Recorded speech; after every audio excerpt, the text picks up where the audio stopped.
please welcome Secretary of State for Education, Gillian Keith.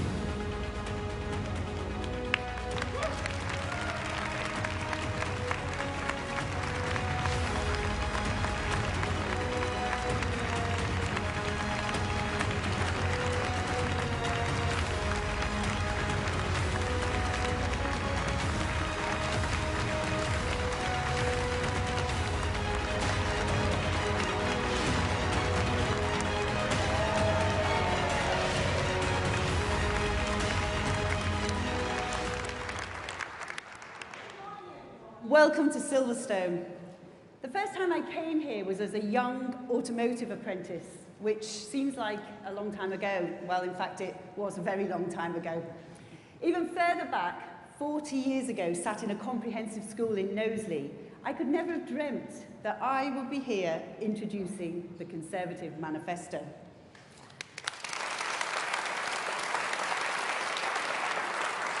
Now, my story isn't a stereotypical one for a Conservative cabinet minister. I grew up in Huyton, the constituency of Harold Wilson, in a die-hard Labour family. 92% of the children that I grew up with failed to get enough GCSEs, or O-levels as they were then, to provide them with the opportunities they needed to thrive in life. And it didn't need to be this way. I knew that my classmates were as talented as anyone else I've met in life, but their geography meant they were left behind. Now, I was lucky. I left school at 16 to do an apprenticeship, which led to my dream career in international business. And I believe that the bold action that we have taken since 2010 has helped to ensure that everyone can get the knowledge and the skills they need to fulfill their dreams. Now, we've had a clear plan, originally set out by Michael and built upon since, and that has led to 90% of our schools being good or outstanding, our children being the best readers in the Western world and 11th for maths. And with over 5.8 million apprenticeships delivered since 2010, you can now become a doctor, a lawyer, an accountant, or even a Secretary of State with an apprenticeship.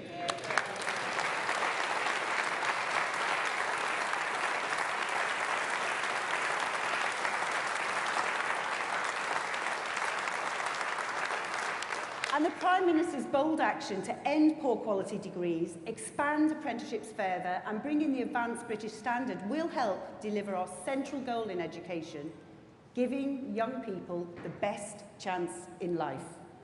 Now, every one of my cabinet colleagues could stand here right now and tell a similar story of transformation in their own areas.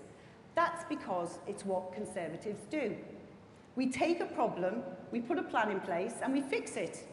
Whether it's creating 4 million jobs since 2010, increasing pensions, or cutting taxes, we've invested in Britain's future.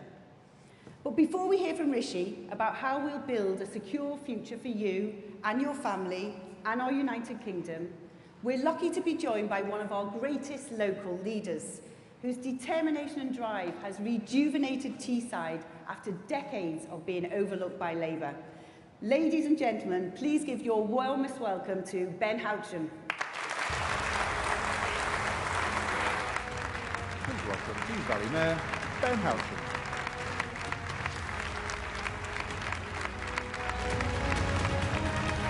Thank you.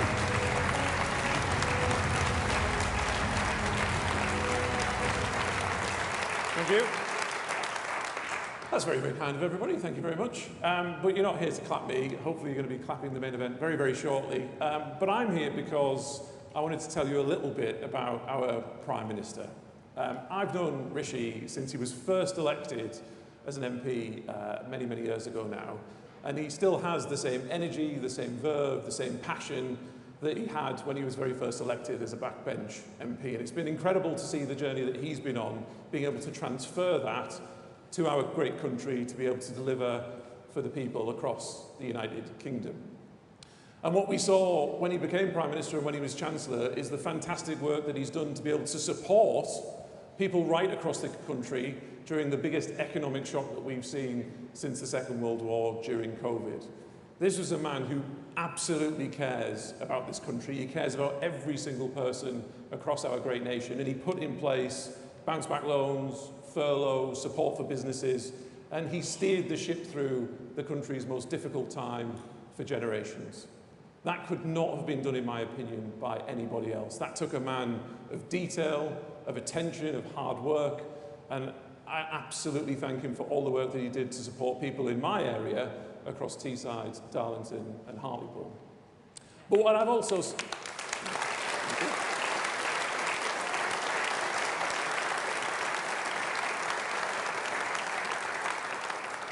But what I've also seen is a man who drives for more as well. He knows we've been through difficult times, he knows there's a lot more to do, and no better place have I seen that applied than in my area of the Tees Valley.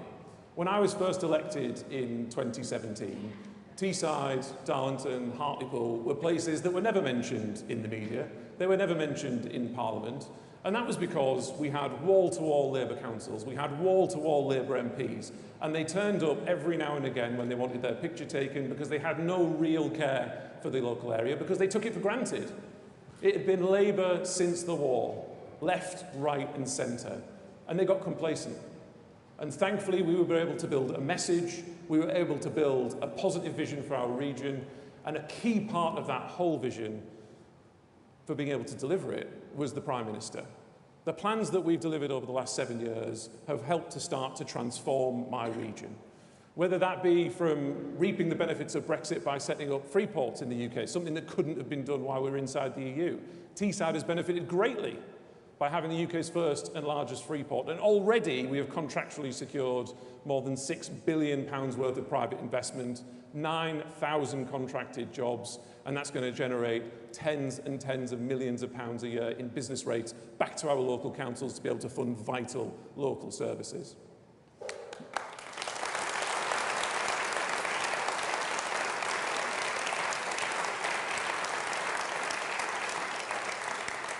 Something that would not have been delivered under a Labour Party, in particular under Keir Starmer, who fought for a second referendum at every single opportunity, trying to ignore the will of the people.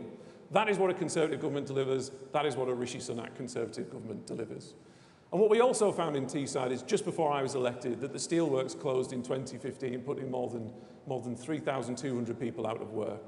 Something that shook our local community, something that caused devastation to families right across our region. And now, as we fast forward with the plans that I've put in place, working with a strong Conservative government led by Rishi Sunak, we've been able to secure those jobs, all of that investment, and more importantly, we've been able to bring back steel making to Teesside, something that we have been built on and founded on for the last 200 years, but doing it in an environmentally friendly way with electric arc furnace technology, creating jobs, keeping steel making in this country as a vital industry, all done because of the support that we've been given by the central government, delivering on our plan locally.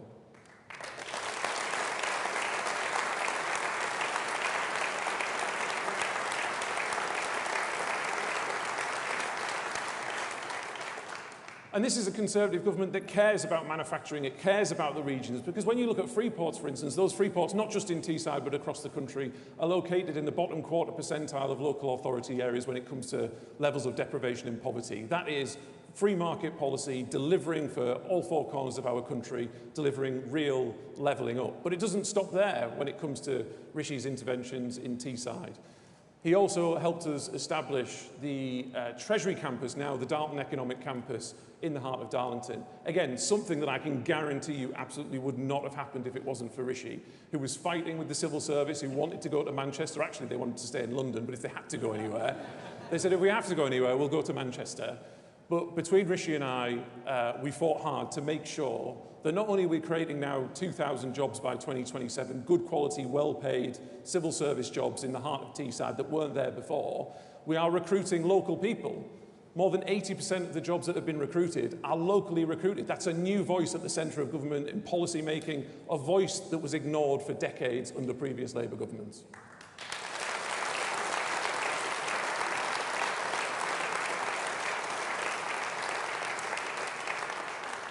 And again, what was the alternative? Indeed, the Leader of the Opposition stood up in Parliament and actually said that bringing the Treasury and creating all of these jobs in Darlington, giving the regions a voice, wasn't levelling up, it was levelling down. It was giving up, that's what he said. That's what you will get with a Labour government. No aspiration, no positivity and no plan for our future. None whatsoever. And what's even more important when you contrast the clear plan that Rishi is going to be delivering to this country and has delivered in places like mine, you have a Labour Party that has no plan. It said it's not going to borrow more. It said it's not going to cut public services, yet it wants to borrow more than £38 billion over the next 4 years. But it won't tell you what taxes they're going to raise. We're going to raise taxes. He actually said that, I think, in the TV debate last week. We're going to raise some specific taxes, but he's taking the great British public for chumps. He thinks he can glide through this election pretending as if everything's going to be fine. It's going to be changed, but we don't know what we're going to change to. We're going to do some stuff, but we're not going to tell you what it is. We're going to raise some specific taxes, but you'll have to wait and find out until you elect me. That is no way for somebody to want to become Prime Minister and form a government of this country.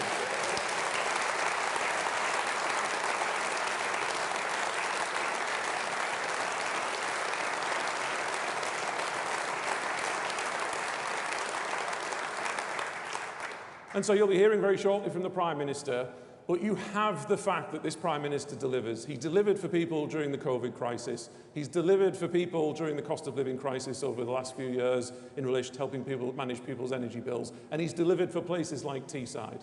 And so this manifesto is an extension of that. This is a further manifestation of how the Conservative government, led by Rishi Sunak, will transform and continue to improve the lives of people across our great nation for the next Parliament. This is a man who, when he puts a plan together, he goes into the detail, he delivers it, and he makes sure he delivers it. He doesn't stop halfway. This is a man, as I said, he works hard, he cares. I've never seen anybody as attentive and wanting to get things done as this Prime Minister. And this is the man that can deliver, because the alternative just doesn't bear thinking about. So please, back our Prime Minister. Make sure we return a Conservative government, because the alternative will be absolutely Armageddon. Raise taxes, jobs lost, and an absolutely catastrophic future for our country. So before I introduce the Prime Minister, there is going to be a short video. Thank you.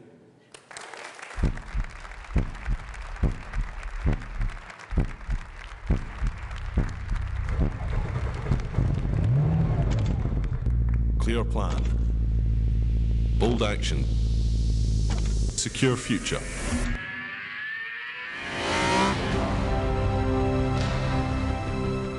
We're working for a Britain where we have renewed confidence in ourselves and our communities.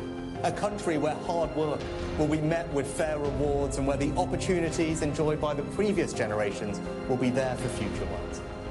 A country where our defence and our security is assured. So let's take that message and that vision of a secure future to every corner of our United Kingdom, and let's show Labour that the British people will never be taken for granted.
Thank you. Thank you. Well, good morning, everyone. It's great to be with you all, and great to be here at Silverstone. Nowhere better, in fact, to mark the fact that our economy has truly turned a corner. Now, we're a month away from the Grand Prix here, and we can be confident about even more British success. 7 of the world's 10 leading Formula One teams are all based here. More Grand Prix cars are made in this country than anywhere else. And the UK has won more titles than any other nation. So Formula One is a great example of all our strengths coming together, our technological know-how, our innovative advanced manufacturing capability, and the skill of our workforce. 25,000 engineers and apprentices are involved in this industry. And Formula One isn't the only thing they do here at Silverstone. As nice as it would be for Brad Pitt to turn up at our manifesto launch, he's currently filming just outside with a brilliant British crew, one of the many UK-based productions taking place thanks to our support and tax cuts for the creative sector. So from the Northern Studios in Hartlepool to Pinewood to the coming Crown Studios in Sunderland, Britain is truly now the creative capital of Europe. So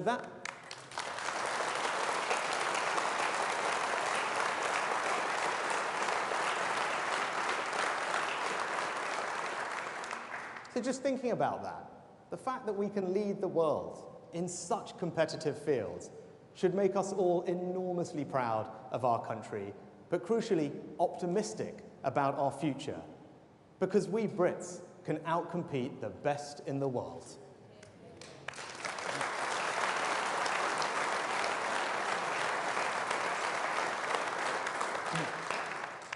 And what we Conservatives want is more British success stories, and that's what our manifesto will deliver. Now, the last few years have been some of the toughest our country has faced in decades. We were hit by COVID and then the spike in energy prices following Putin's invasion of Ukraine. But economic stability is now returning. Inflation back to normal. Real wages been rising for almost a year now, and the economy growing healthily again. So the question now is, who is best to turn that foundation into a secure future for you, your family, and our country?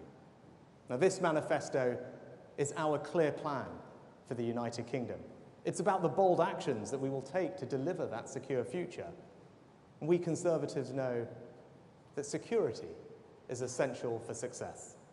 And that's why we're raising defence investment to 2.5% of GDP by 2030 to deal with the increasingly uncertain world that we live in. This is the biggest sustained increase in the defence budget since the end of the Cold War, and one that Keir Starmer will not match. Labour would rather keep the civil service at its bloated, pandemic level rather than give our armed forces the equipment they need. And when there is a war in Europe, turmoil in the Middle East, China flexing its muscles in the South China Sea, we are in a world of increasing threats, and we must show our enemies that this country, with our allies, will stand strong. Now, this axis of authoritarian states, Russia, China, Iran, North Korea, must know that their attempts to destabilize our world will simply not succeed. Now is the time for bold action, not an uncertain Keir Starmer as our Prime Minister.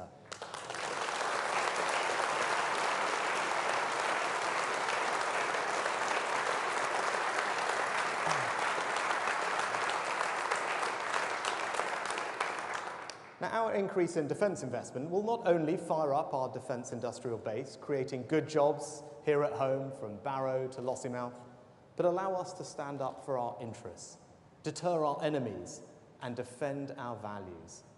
It's only we Conservatives, with our iron resolve, who can be trusted to keep Britain safe. Now, we need border security too. The confidence that it is your government that decides who comes to our country and not criminal gangs.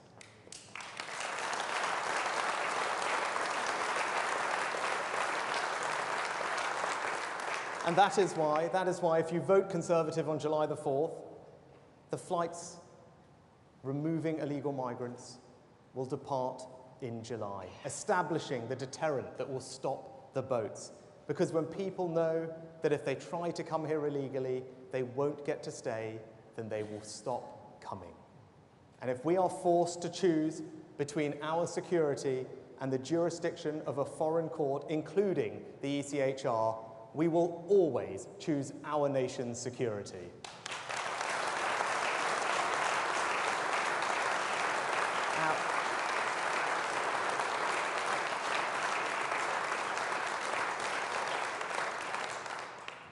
But Labour have no answer to this question.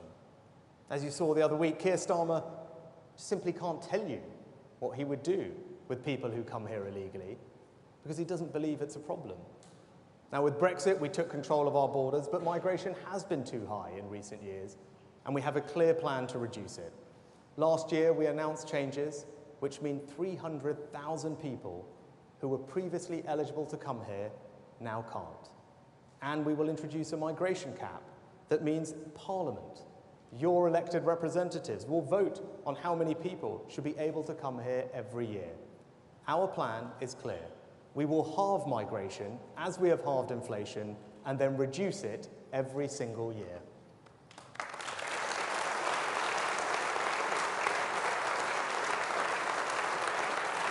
Now, we don't just need military and border security. As Putin's invasion of Ukraine has shown, we need energy security too. It is only by having reliable, homegrown sources of energy that we can deny dictators the ability to send our bills soaring. So in our approach to energy policy, we will put security and your family finances ahead of unaffordable eco-zealotry. Unlike Labour, we don't believe that we will achieve energy security via a state-controlled energy company that doesn't in fact produce any energy. That will only increase costs. And as Penny put it well on Friday, there's only one thing that the GB in Starmer and Miliband's GB Energy stands for, and that's giant bills.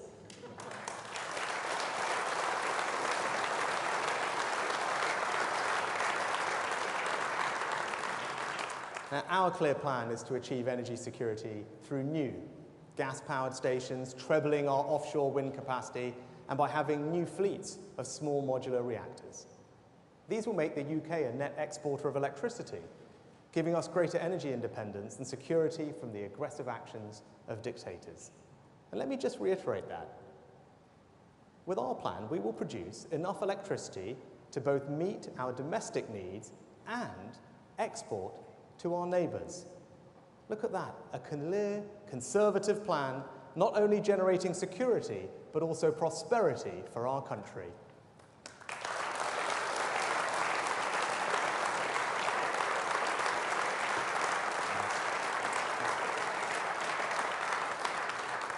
And we Conservatives also have a plan to give you financial security. We will enable working people to keep more of the money that you earn, because you have earned it and have the right to choose what you spend it on. Now, Keir Starmer takes a very different view. He says he's a socialist. And we all know what socialists do, don't we? They take more of your money because they think it belongs to them. Now, I know Labour have been taking inspiration from one of Brad Pitt's most famous films. The first rule of Labour tax rises is that you don't talk about tax rises. But we know that the policies Labour have already announced will require them to increase taxes on working households by £2,094. My friends, families cannot afford that, and it is our job to make sure that that doesn't happen.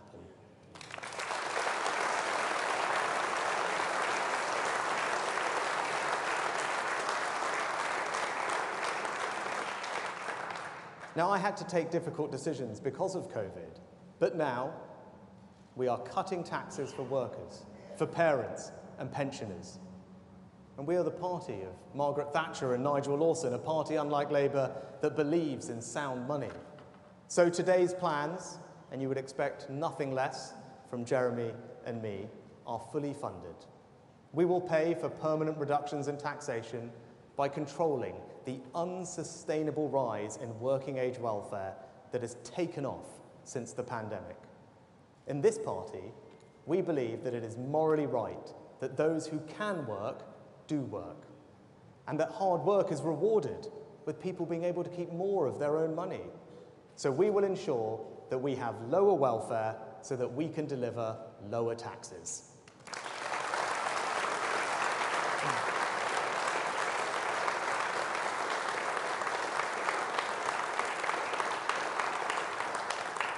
And as Conservatives, we believe that hard work shouldn't be taxed twice. That's unfair.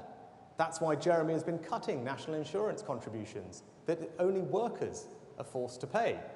Our national insurance tax cuts are already worth £900 to the average worker. And we will keep cutting taxes in the coming years, meaning that by 2027, we will have halved national insurance to 6%. That is a tax cut, my friends, worth £1,300 to the average worker.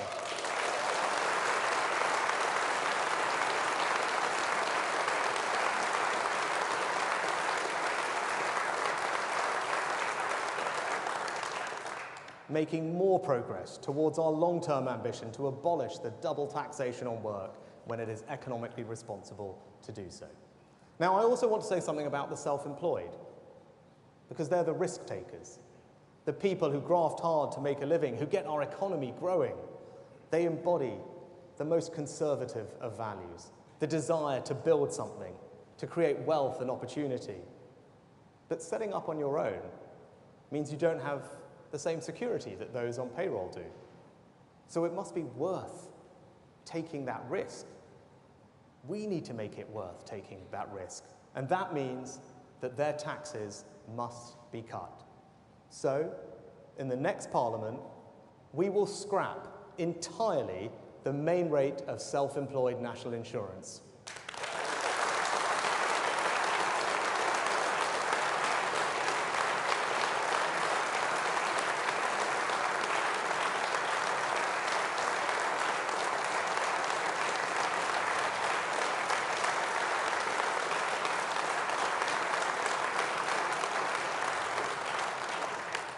A tax abolished and enterprise encouraged.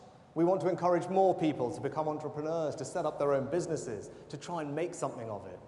So we will abolish that tax for millions of our hardest workers and create a new culture of enterprise in our country. We Conservatives want a Britain where setting up a business is as natural as taking a job. So we will do more for the self-employed so that they can do more for Britain.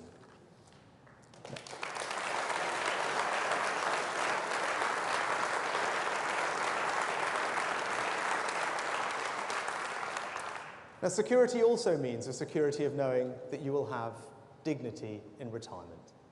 So we will also cut tax for pensioners with the new Triple Lock Plus, ensuring that the state pension is never dragged into income tax. Labour, by contrast, would introduce a retirement tax, meaning that for those who rely entirely on the new state pension, they would be caught by income tax for the first time in our country's history. And we know Labour's record. From the 75p state pension increase to Gordon Brown's £118 billion tax raid on private pensions, it is clear your pension simply isn't safe with the Labour Party.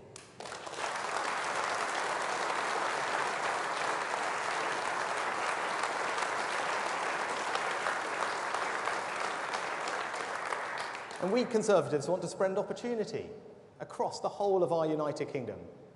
We don't want you to leave the place that you call home to succeed. And ultimately, that is a test of levelling up. So we will give our young people the skills and opportunities they need to succeed in today's world. We won't cling to outdated ideas, such as the belief that the only route to success is through university. So we will curb funding to rip off degrees and use it to fund 100,000 new high-quality apprenticeships.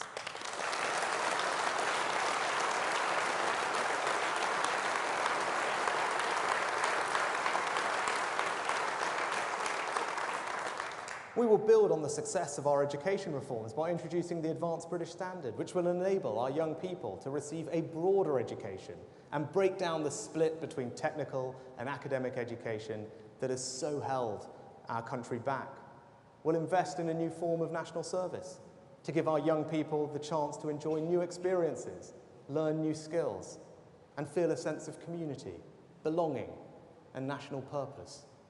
National service will help us build a more unified, more cohesive society so that we can be secure in the knowledge that we are all on the same side. And we Conservatives also want to create a society in which everyone has a chance to own.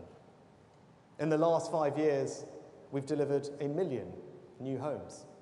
In the next Parliament, we will go even further, delivering 1.6 million new homes by speeding up planning on brownfield land in our inner cities and by scrapping defective EU laws.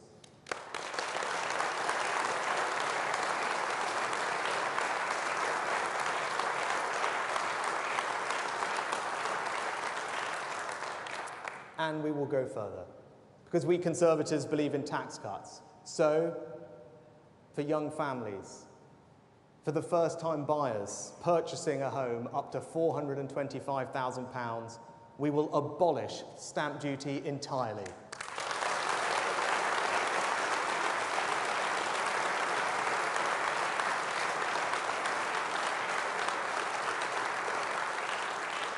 And that's not all we'll do. We'll also introduce a new form of Help to Buy, a new Help to Buy scheme to get a new generation onto the property ladder, all part of our plan to build an ownership society where more and more people have the security and pride that comes from owning your own home.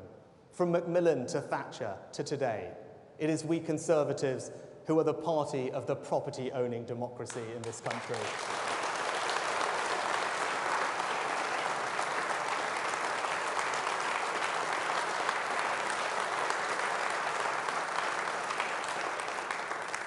In fact, we want to make life easier for people at every stage of their lives. So we'll also give working parents 30 hours of free childcare a week from when their child is 9 months to when they start school. We'll make child benefit fairer and simpler by moving to a household system that no longer penalises single-earner households and ensuring that any family that earns less than £120,000 a year will receive it. That tax cut is worth, on average, £1,500 to 700,000 families, showing, once again, it is we Conservatives that are the party of the family, and we will always champion them.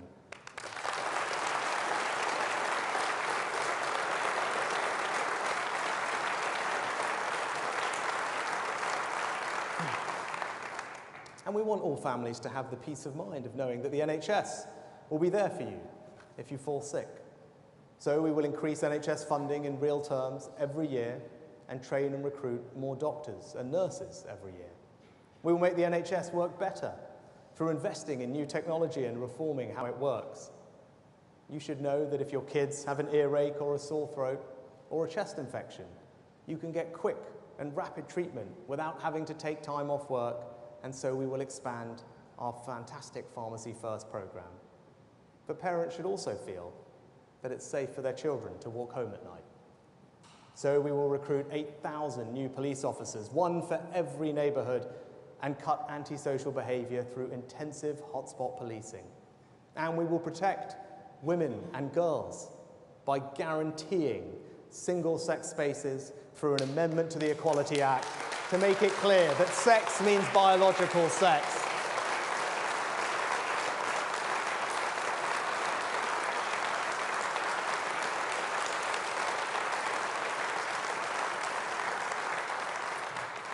Now, Labour like to talk the country down. They want to pretend that everything would be great if they had never left office and pretend that somehow we have not achieved anything. But that's just simply not right. Remember the note that said there's no money left? When Labour left office in 2010, unemployment was higher than when they came into government. Public and private debt was accumulating. The banking system was broken. The deficit was ballooning. And even Labour accepted that after years of spending, significant cuts in public expenditure were required. They went into the 2010 election admitting they would have to make cuts. Labour left Britain on the brink of bankruptcy.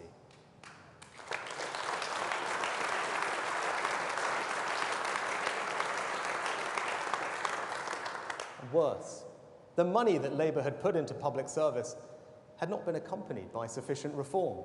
Labour's welfare system was more about disguising how many people were out of work than actually getting people back into employment. And for all the money that Labour had put into education, our schools were falling down international league tables. And almost half of Labour's increase in the NHS budget had been swallowed up by higher pay and more bureaucracy. And despite that awful inheritance, we've delivered the third highest rate of economic growth in the G7, created 4 million jobs, 800 a day, with Kemi using our Brexit freedoms to open up new markets. We have now overtaken France, the Netherlands and Japan to become the 4th biggest exporter in the world. And we Conservatives under David took the difficult decisions to repair the public finances, and that meant that when COVID hit, we could support people and businesses with furlough, deliver the fastest vaccine rollout in the world, and provide record funding to the NHS. We reformed welfare by capping benefits and introducing universal credit. Ian's reforms mean that now work always pays. We've reduced absolute poverty. We've reduced child poverty. We've reduced pensioner poverty. We've cut carbon emissions by a third, maintained our position as NATO's 2nd biggest defence power, and Boris and Ben and Grant put the country at the forefront of defending Ukraine against Russian aggression, because Britain will always stand up to tyrants.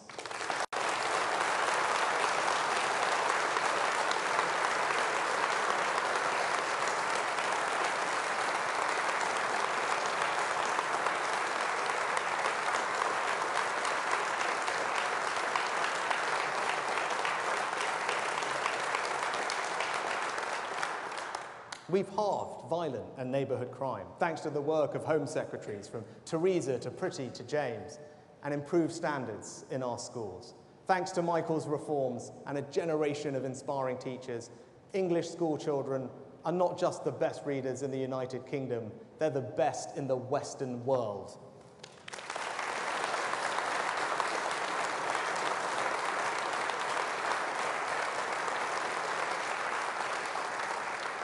We strengthened our United Kingdom with the forces of separatism in retreat. We legislated for equal marriage, and now it is not even surprising for so many people from diverse backgrounds to sit around our cabinet table. I know you'll agree with me.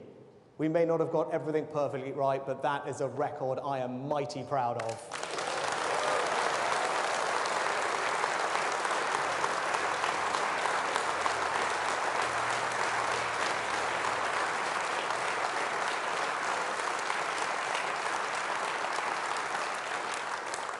Now, this country has a proud past and a bright future, and I believe in that innate confidence in ourselves that has always run through our island story. And just as we're proud of all that we created, invented and discovered in our past, so we can be confident and optimistic about what we will achieve in our future.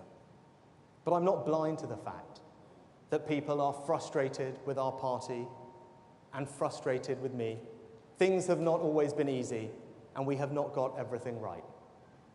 But we are the only party in this election with the big ideas to make our country a better place to live.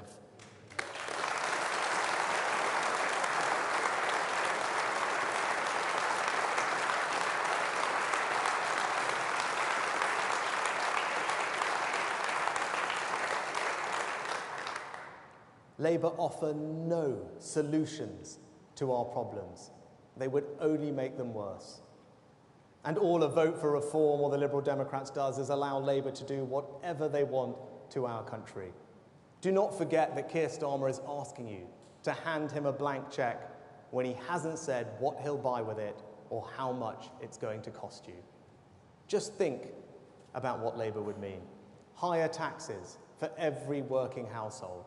Can you afford £2,000 more in taxes?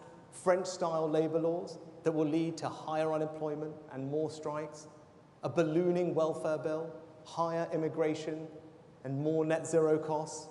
Their policies will mean, as they let slip this weekend, bigger class sizes because of their desire to slap VAT on school fees. Labour would cave into the demands of the public sector unions, putting up your taxes to meet the unions' extortionate demands. And Keir Starmer will also use that blank cheque to change the rules of the game to his benefit, giving 16-year-olds the vote, not because he believes they are adults. He doesn't want them to serve on a jury or do any of the other things that adults do, but because he thinks they'll vote for him, and that will make it harder to remove him from power. If Labour win this time, they'll change the rules so that they are in power for a very long time. So if you don't know what Labour will do, don't vote for it. If you're concerned about what Starmer isn't telling you, don't vote for him. And if you're worried about what Labour's £2,094 of tax rises would mean for your family's financial security, don't vote for them.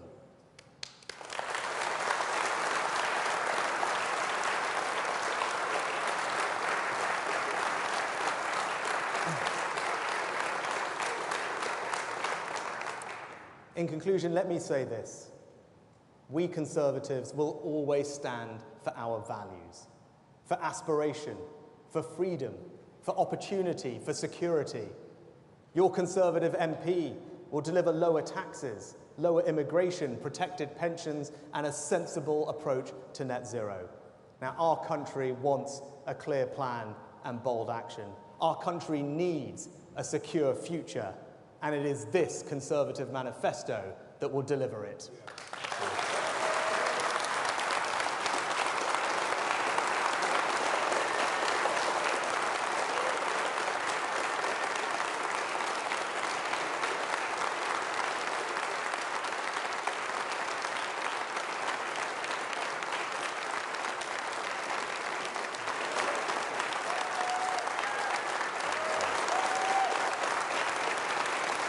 Thank you.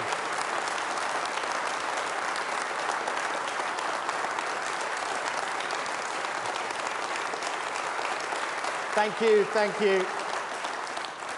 Right, we've got lots of questions from the media to come, so the fun hasn't stopped. Here we go. Let's start with GB News. Prime Minister Christopher Hope from GB News. You stand in front of a slogan saying clear pan, bold action, secure future. Well, why not be bold and commit to pulling out of the ECHR if it keeps stopping the small boats? Thanks, Chris. I've been clear throughout that I believe that our plan is compliant with all our international obligations. But I've also been clear, and the manifesto is crystal clear, that if we are forced to choose between the jurisdiction of a foreign court, including the ECHR, and our country's national security, then I'm going to choose our country's national security every single time.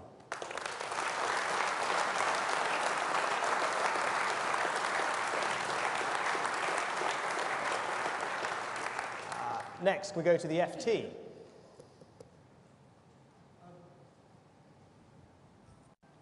Prime Minister, George Parker from the Financial Times. You represent a northern seat, Richmond. You've seen the opinion polls. You've seen Keir Starmer campaigning in the north of England. Do you reflect on the last 5 years and consider you may have let down the areas you promised to level up, and whether indeed there's a reckoning coming? George, I don't know if you were here before, but I don't know if you heard the speech from the Conservative Mayor of Teesside, who was right here.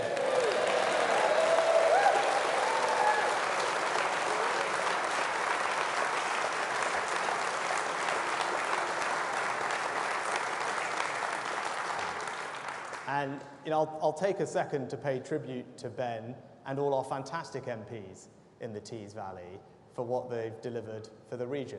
I mean, Ben gave you a flavour of it before, because we've been working together since I became an MP.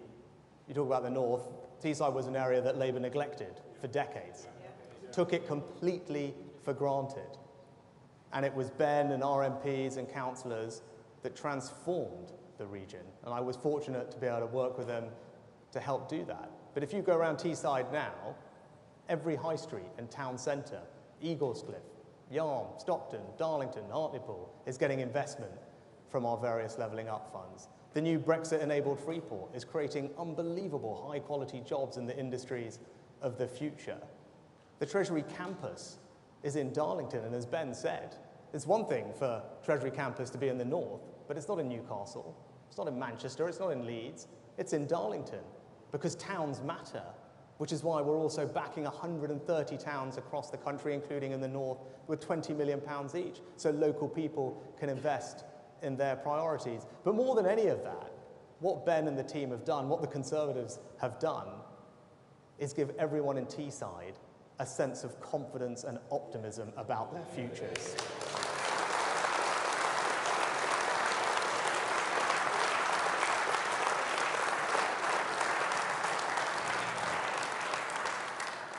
Next, we go to the BBC. Thank you, Prime Minister. Chris Mason, BBC News. For much of the last 18 months, you've tried everything to try and revive Conservative fortunes, and not much appears to have worked. Could we rename this document today your Last Chance Saloon? What do you think is in this that can shift things that perhaps haven't shifted up until now? Thank you. Well, Chris, I've been very clear when I got this job. We'd been through a very difficult time as a country. But thanks to the hard work and resilience of the British people and the actions of the government, we have truly turned a corner. Inflation back to normal, the economy growing, wages rising, energy bills falling. And that's why this election is right to talk about the future. The future that we want to deliver for our country is one where, above all, families will have financial security because their taxes are being cut. Look at what this manifesto contains. A tax cut for everyone in work as we halve the rate of national insurance. A tax cut for the self-employed, abolishing the rate of self-employed national insurance in the next Parliament.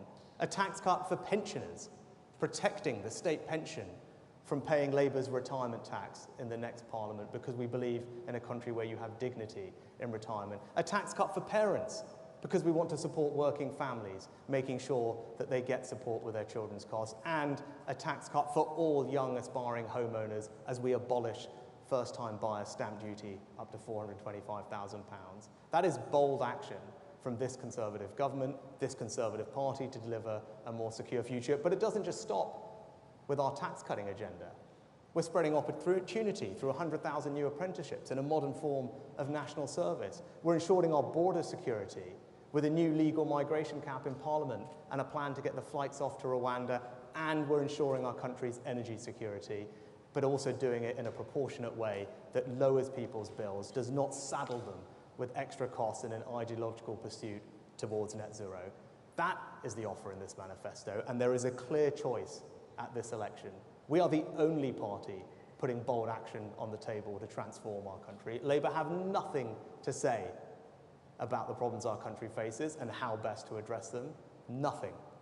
Keir Starmer is asking for a blank check, and he will not tell people which taxes he is going to put up that are ultimately going to cost them £2,000. So if you want a secure future, if you want lower taxes, if you want your pensions protected, if you want a more sensible approach to net zero, and you want your border secure, vote Conservative at this election.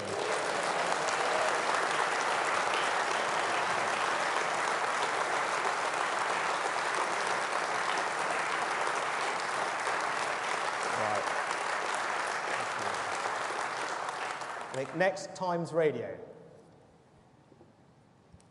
Kay McCann, Times Radio.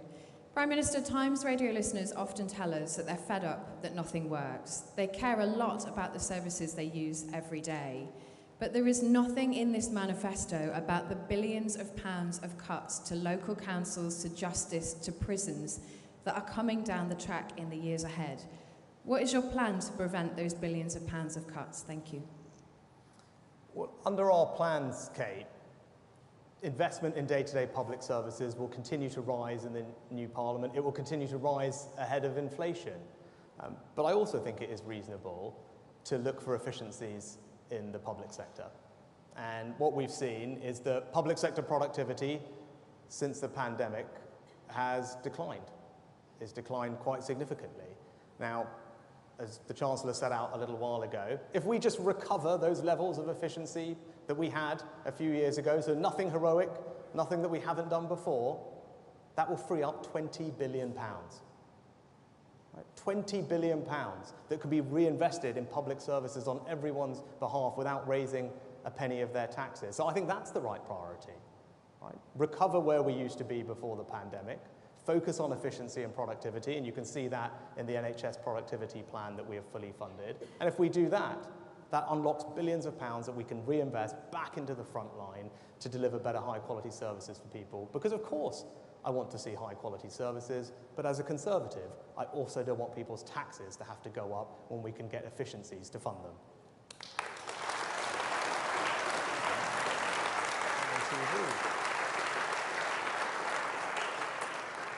ITV.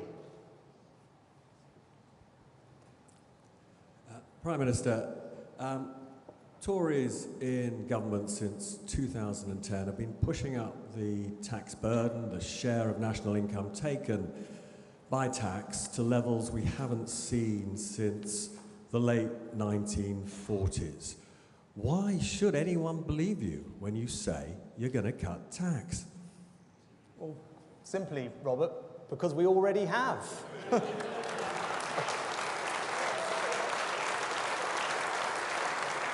Look, but I'm up front with people. I did have to take difficult decisions after COVID. That was the right thing to do. Because when I was Chancellor, I thought the right thing to do was to support our country through COVID. Whether it was supporting the NHS, whether it was a furlough scheme. And when the energy crisis in Europe hit, the right thing to do was to help everyone with their energy bills. Those things don't come for free, and I think everyone watching knows that those things don't come for free. And you don't build our country's long-term financial security by shying away from difficult decisions like that. That's not the type of leader I am.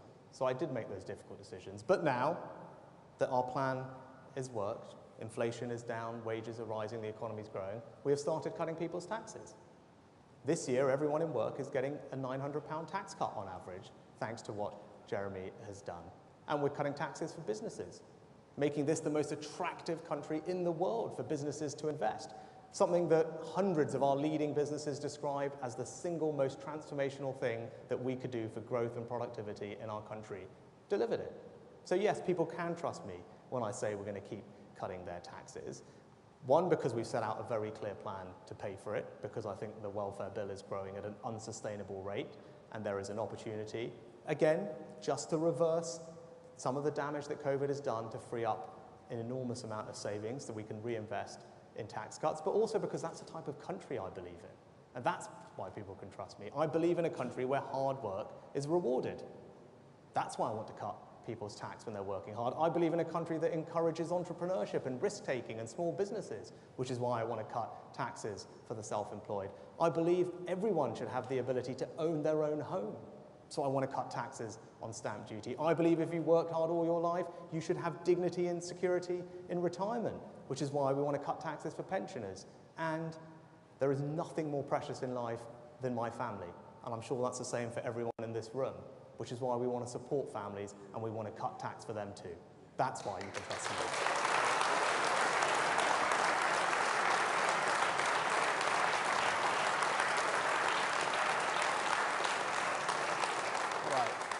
Can I go to the Daily Mail? Thanks, PM. Jason Gross from the Daily Mail. You're targeting the self-employed here. Do you think White Van Man can swing this election for you? And on the wider picture, there's a lot to say in here about tax, but unless I've missed it, nothing about the overall burden. Can you today guarantee us that if you get in, overall taxes will be lower by the time you've finished? Yeah. Jason, because of the measures that are announced in the manifesto, and you can see the document afterwards, the tax burden will be about 1 percentage point lower in every single year compared to the forecast that you saw at the spring budget a couple of months ago that Jeremy outlined. And you talked about a particular group. I do think there is something that is special about those who are self-employed. Now, I come from a small business family myself, but those people who are setting out on their own, taking that risk, do something that's incredibly brave, right? And our economy is built on people like that. They don't have the security of knowing that the paycheck's coming at the end of every month. They're out there working incredibly hard to provide a better life for them and their families, hoping that they can start like that and grow something bigger. And I think that is enormously brave. And they deserve all our admiration, but they also deserve our support.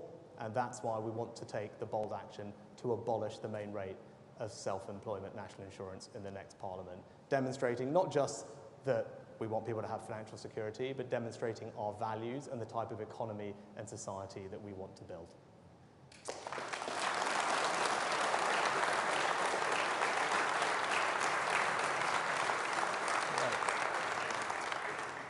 Telegraph.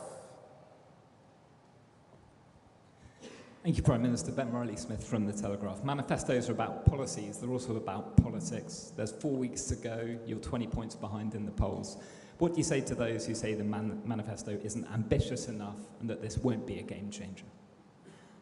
Well, Ben, just to repeat what I said before, right?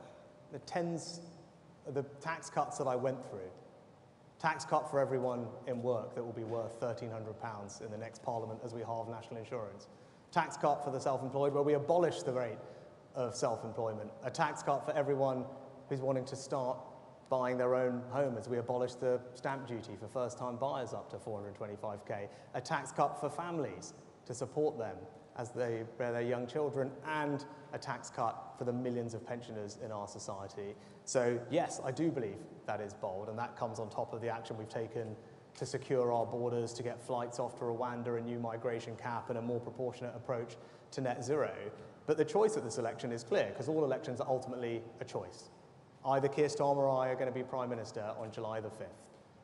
If I'm Prime Minister, you will have this bold action. All you've got from the Labour Party is a blank sheet of paper.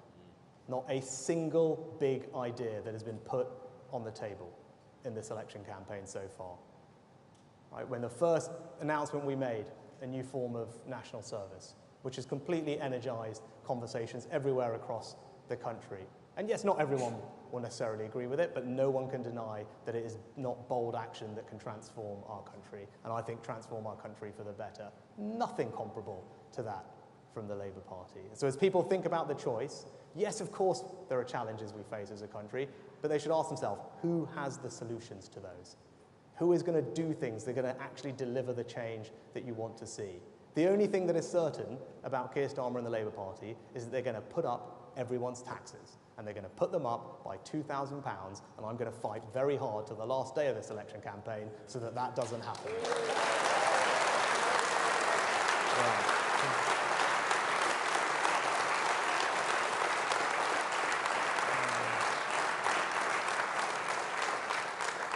Okay, Sky News.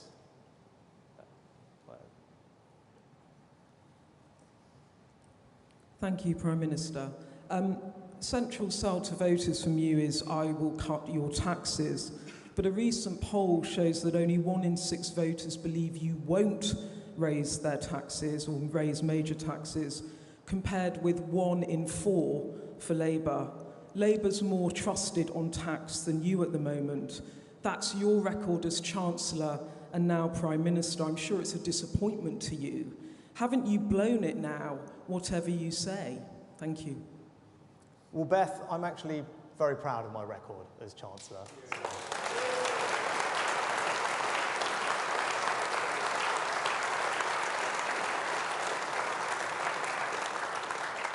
Because when I'd had that job 3-4 weeks and a pandemic struck this country, I saw that it was right to do something radical, to do something bold, because that was what was required to help get the country through it, and we delivered on that. Those are my values, those are the values of our party, and we will always be there to protect this country through difficult times. But we're also a responsible party. We're also a party that's not afraid to take decisions that are in the country's long-term interests, even if they're difficult. You saw that with me when I said, yep, we did all these things, but we do need to also pay these things back and secure our children's financial futures.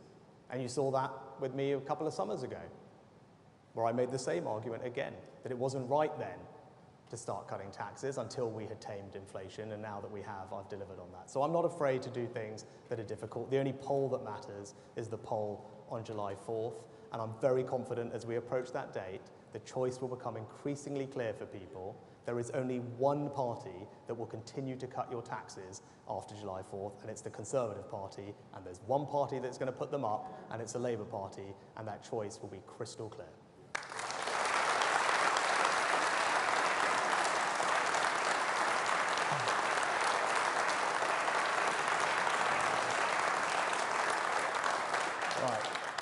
The Sun. Thank you, Prime Minister. Harry Cole from The Sun. Your manifesto here says that you'll process tens of thousands of outstanding asylum claims within 6 months.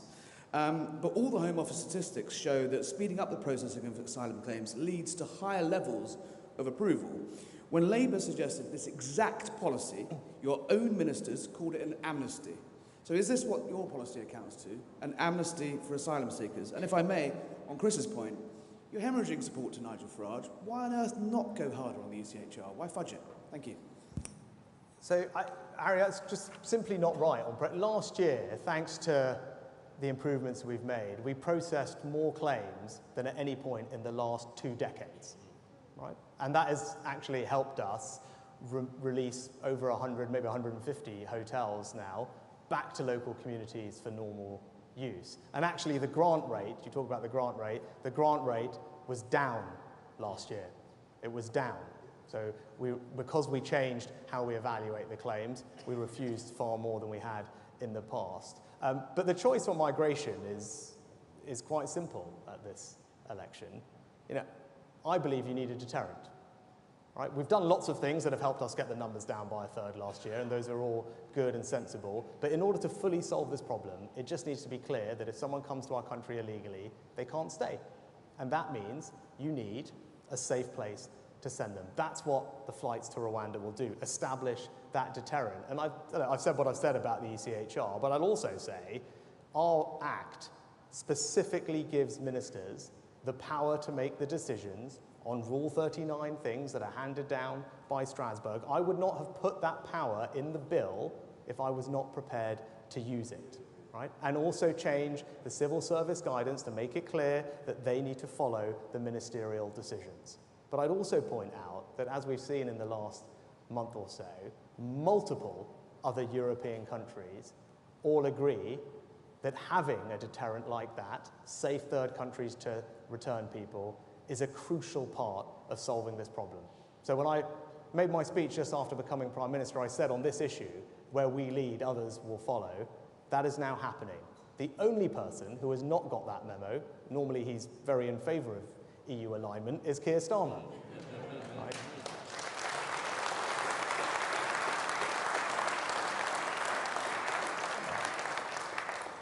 Right, could go to the Express. Thanks, Prime Minister. Steph Spiro from the Daily Express. The manifesto promises a regular rhythm of flights to Rwanda every month as part of a relentless process to remove illegal migrants. Can you put a figure on the number of flights you expect to take off every month, or a number of people, please? No, Steph, we've deliberately not, because we don't want to compromise operational security, but I've been very clear that it's not just about one flight. You do need a regular rhythm of flights because you need to build that deterrent. And what I can tell you is that the airfield is on standby. Illegal migrants have already been detained. Escorts have been trained. The flights have been booked. The caseworkers are already working through it. So all the plans are in place so that if I'm re-elected as Prime Minister, if we are in government, those flights will go to Rwanda and we can build that deterrent. And that's a choice for everyone at this election.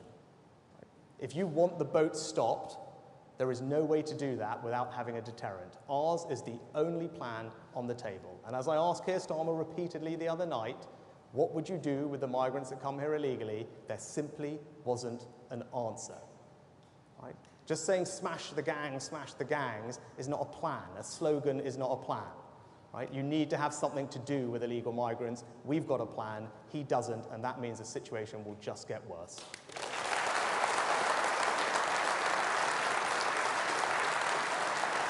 Right.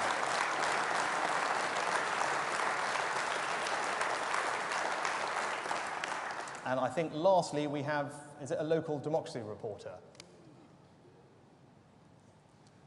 Hi, sorry, Nadia? I think I've sat on the wrong side. Yeah. Yeah, my name is Nadia Lincoln. I'm the local democracy reporter for Northamptonshire. In the county, we've had a massive problem with SEND children, not getting enough provision and not getting the proper education, which has also been reflected nationally. In the most recent report, it found that there were systemic and widespread problems. Why have these families been let down for so long, and what would a Conservative government do to help them? Yeah. Thanks, Nadia, and we want to make sure that children everywhere, and regardless of their backgrounds, get all the support and the opportunities they need to live fulfilling and thriving lives. When it comes to SEND in particular, we've raised the funding by about 60% overall over this Parliament. I don't have the figures off the top of my head for Northamptonshire, but what we talked about in the manifesto is to open many more SEND free schools. which is in the manifesto and funded, because we know that provision needs to increase, and the manifesto makes specific provision for that, because as I said, this is about making sure children, no matter where they grow up in our society, have all the opportunities to be supported and to thrive, and that will always happen under a Conservative government. Good, thank you very, very much.